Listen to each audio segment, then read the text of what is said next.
Welcome to this explainer. If you've ever scrolled past a terrifying medical headline and thought, wait, didn't science say the exact opposite yesterday? Well, you absolutely need to hear this story. Today we're going to unpack how a single morning in 2002 totally unsettled the science of women's health, and we'll investigate the hidden global disparities in how medical evidence gets applied. We're looking closely at a massive trial that literally changed medical practice overnight, how a new generation of researchers says the original narrative got it wrong, and what actually happens when local data becomes a global mandate. Okay, let's kick things off with a staggering number: 6 million. That is how many American women were taking hormone replacement therapy on the morning of July 9th, 2002. At that time, it was widely considered settled science, right? Doctors prescribed it with quiet confidence to protect the heart, strengthen bones, and maybe even keep the mind sharp after menopause. Pharmaceutical companies had built billion-dollar franchises on it. It was just a daily routine, pills swallowed at breakfast or patches stuck to the skin, until that very morning, when everything completely flipped. To see how fast things changed, just look at this timeline.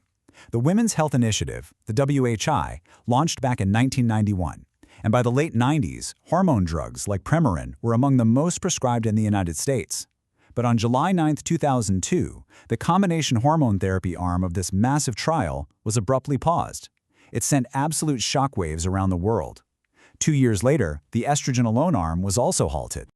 Here's our roadmap for today's explainer. We're going to cover the day science flipped, 2 trials, 1 headline, the timing hypothesis, the communication failure, and finally, the global blind spot. Let's dive right in. Chapter 1. The Day Science Flipped. Unsettling the Settled Science. Hormone therapy raises breast cancer risk. Imagine waking up to that. Headlines just like this flashed across continents literally within 48 hours.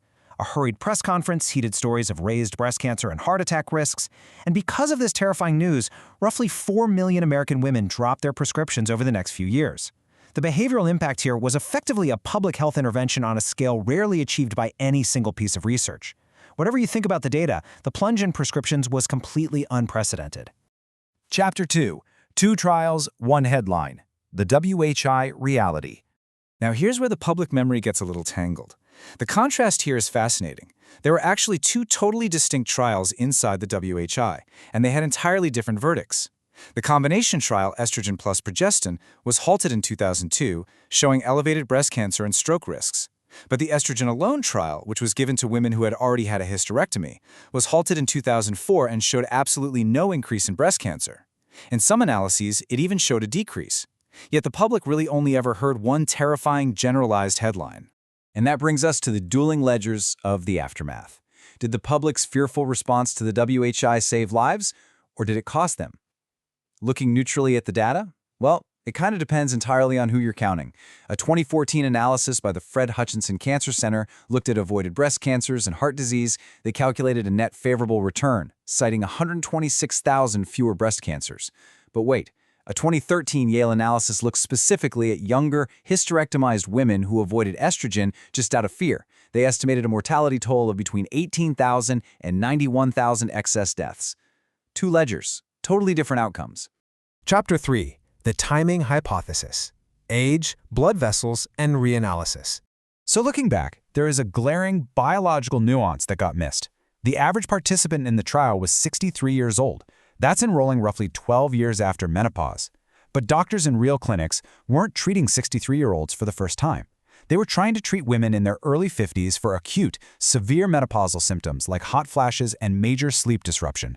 The WHI was testing whether hormones could act as a primary chronic disease prevention tool in older women, but clinical practice was just trying to manage acute symptoms in much younger women.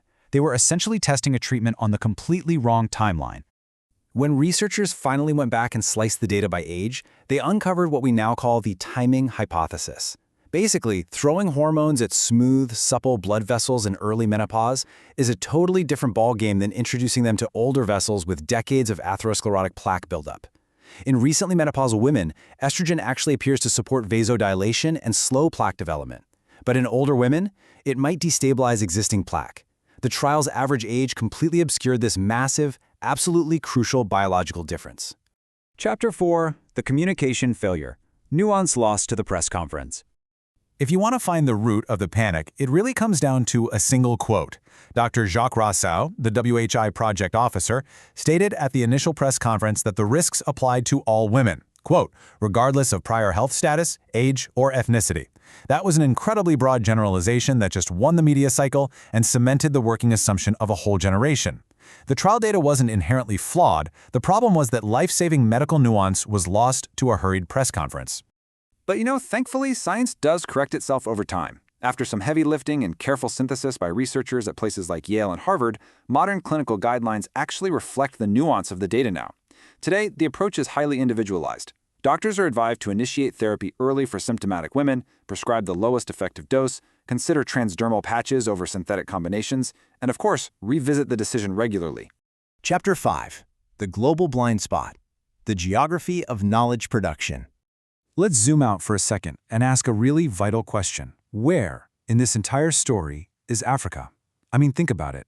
The WHI enrolled over 160,000 women, almost exclusively in the United States. So why on earth did medical schools from Accra to Cape Town, not to mention global WHO documents, alter their clinical practices based on a population that looked nothing like theirs? This is a textbook example of a massive global blind spot known as epistemic universality. It's a fancy term, but basically it's the philosophical problem where medical research conducted overwhelmingly on the bodies of women in wealthy Western countries is exported as absolute universal truth to the global South. The data arrives abroad as hard fact, entirely shorn of the caveats, the local contexts, and the unique physiological realities of the populations actually receiving it. And man, that lack of context is absolutely critical. We know from cohorts like the Jackson Heart study that African American women tend to have higher underlying cardiovascular rates.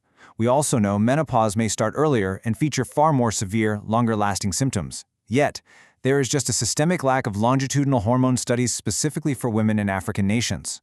So without local trials for women in Lagos, Nairobi, or Johannesburg, the massive generalization of the 2002 U.S. findings actively suppressed treatments that might have been incredibly beneficial based on their specific local health profiles. The real tragedy of this whole miscommunication boils down to what we can call the latency of correction. Think about it. That original, terrifying finding, it traveled at the speed of news. It was flashing on screens globally within 48 hours. But the careful, nuanced correction, that travels at the painfully slow speed of paywalled academic journals. It highlights a stark asymmetry in global scientific infrastructure. Wealthy countries possess the political and analytical machinery to slowly correct themselves over 20 years, while poorer nations are just left stranded with outdated headlines. As we wrap up this explainer, I want to leave you to ponder a final provocative thought. Science corrects itself, absolutely, for sure. But who gets left waiting for the correction? The trial that named itself for women spoke in practice for some women far more confidently than for others. Because at the end of the day, the context of where data comes from matters just as much as the data itself. Thank you so much for joining me to unpack this wild history, and I hope it leaves you questioning exactly whose body is taken to be the standard body in the medicine we consume every day.